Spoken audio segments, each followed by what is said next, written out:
नमस्कार, मी नेहाज किचनमध्ये तुम्हा सर्वांचं स्वागत आहे। आज आपण बनवणार आहोत बासुंदी। चला तर मग सुरुवात करूया।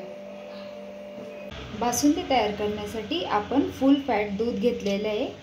आता आपण हे दूध आटवायसाठी ठेवून देऊ। त्यासाठी आपण एक जाड तळ्याची कढई घेतलेली आहे। त्याच्यामध्ये पहिले आपण पाणी टाकून घ्यायचं आहे। आता आपण हे दूध ह्याच्यामध्ये ओतून घेऊया।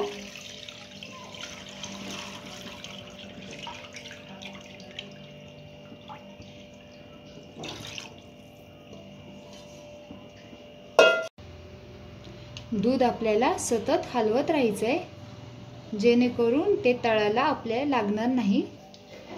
आता आपण दुधाला उकळी येऊ देऊ।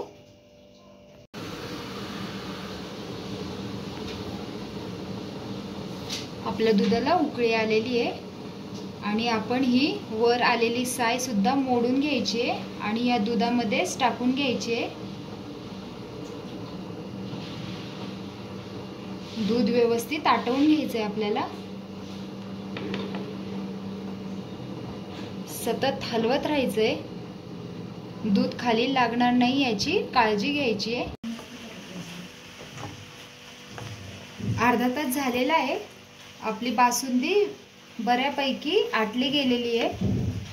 साइडची आपण आलेली साय सुद्धा याच्यामध्ये टाकून घेतलेली आहे। एकदा व्यवस्थित हलवून घ्यायचंय आणि अजून थोडी आटवायला ठेवून देऊया।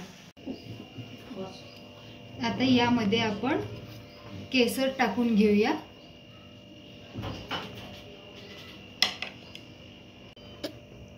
आणि एकदा व्यवस्थित हलवून घ्यायचंय।